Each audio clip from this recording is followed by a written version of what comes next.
picking a market to invest in, right? Hold on, I haven't worn a hat in a while. So how do you pick a market to invest in? That is the question, right? Maybe the market that you're in, houses are selling for, I don't know, like 400K, and then you can only get like, I don't know. I'm wearing this hat because I'm about to rank some out. I'm just kidding. So maybe houses in your market are selling for like 400K, and you can only get like $2,000 on rent, right? So that's not a very good investment, right? So how do you actually pick a market, mostly out of state, if you do live in a state that's kind of like funky like that, right? Obviously, you got to look at the key factors, kind of obvious. You got to look at jobs, population, income, and just the area as a whole, right? Crime, schools, all that stuff is super, super important. Ideally, you would find someone that's investing in that market and reach out to them, be like, hey, where are you buying in this state and why, right? Like, what kind of return are you seeing? What kind of tenants are you seeing? What kind of, you know, what does it make sense to invest in this state, essentially, right? Because I think it's super hard to figure it out by yourself if you're completely new from an area, right? Even if you drive it, I mean, you can kind of get an idea, but you still don't really know until you hear maybe from like someone that's like firsthand. So like a perfect example in like Michigan, right? And like in my area, cities like Roseville, Oak Park, Warren, Sterling Heights, like those cities always rent really well, and houses aren't crazy, crazy expensive, right? Or you can still usually find, it's very difficult, but you can still find some sort of deals, right?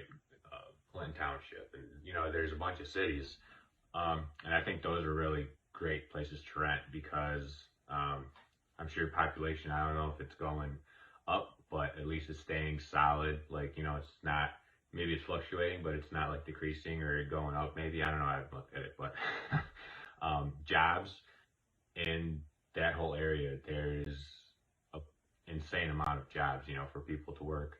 The income range is pretty decent over there. But then you also look at, like, for example, like I live in Oxford, right? So if you look at Oxford, I'm sure the median income is like pretty high. There's probably not as many jobs as those cities that I named off earlier. But from what I've seen from living here, whenever a place goes up for rent, that's pretty much in downtown, it stays up for rent for 3, 4, 5, 6 months, right? So not knowing that, like, if you were to come in here as a newbie, not knowing that, it'd be hard to know that until you're in the deal, if that makes sense, right? So, how quick vacancies fill up and the demand for a rental is also very important, right? Up here, there's a decent amount of demand, but not that much, mostly for like duplexes and 4 units and stuff like that, right? Because most people are in the cities that I mentioned earlier. So it's super important to know someone if you're investing out of state that is investing there, and that's obviously going to guide you in the right direction because some people are petty and they're like, oh, I don't want you investing here. It's my city, right? Whatever. But obviously, there's a lot of good people, but there's like one or two of those guys always everywhere. So just stay away from those guys and ask people that actually are like, yeah, there's like plenty of houses for everyone. Come on in, right? But yeah, so those are some of the key things to kind of look at. I think the best would be to ask someone, right? So like if I wanted to invest in like, I don't know, like Texas or something, right? I would hit up my buddies that I know in Texas, be like, hey man, even if they don't have rentals, I'd be like, hey, how's this area? Is this a nice area? Is there like, how's crime? Like what kind of jobs are there? Like, cause even if they don't invest, they still have a good idea of how the area is, right? And then who knows, maybe they know someone that invests, and then you get in contact with that person, and then you got an investment buddy, and he can point you in the right direction. Be like, yeah, don't buy houses in this neighborhood, buy them in this one, or don't buy houses on this block, buy them on this block, or make sure you're in this school district, right? Because that's a huge thing too. School districts, some cities, mostly in Michigan or around here, you'll have a really nice city, and half of the city will have a great school district, and the other half will have a terrible school district. Not terrible, but one's like let's say a A, the other one's like a C, right?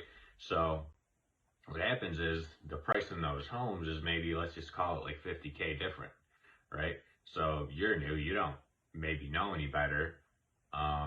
So you buy the house because it's like, oh man, it's like 50K difference. Like, this is a great deal. Why is no one else jumping on it?